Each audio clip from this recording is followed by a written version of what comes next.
بسم الله الرحمن الرحیم. الله میفرماید یتساءلون عن النبأ العظیم الذي هم فيه مختلفون كلا سيعلمون ثم كلا سيعلمون.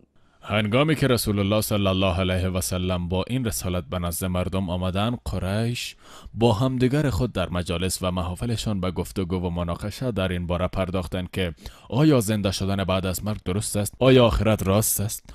آیا درست است که ما هنگامی که در قبرهای خود میپوسیم و فنا میگردیم دوباره یک بار دیگه برانگیخته میشویم، چنانچه که الله متعال میفرماید ونفخ في الصور فإذا هم من الأجداث إلى ربهم ينسلون قالوا يا ويلنا من بعثنا من مرقدنا هذا ما وعد الرحمن وصدق المرسلون عما يتساءلون.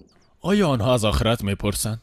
آیا آنها تا هنوز آخرت را دروغ میشمارند؟ عن النبأ العظیم. خبر بزرگ همانا برپا شدن قیامت است. خبر بزرگ دمیدن در سور است. خبر بزرگ این است که بعد از مرگشان دوباره زنده میشن. خبر بزرگی است که جد دهم و اجداد بیستم و صدم خود را میبینند. خبر بزرگ این است که آخرین انسان آفریده شده با نخستین انسان آفریده شده که آدم علیه السلام است ملاقات میکند.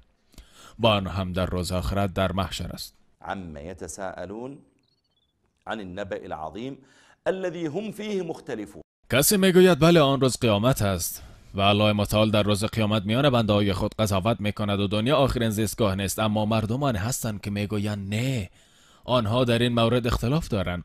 بعد از این الله عزوجل بیان کرد که قیامت واقع شدنی است و قیامت برپا می شود و روز آخرت حق است و الله متعال فرمود کلا سیعلمون.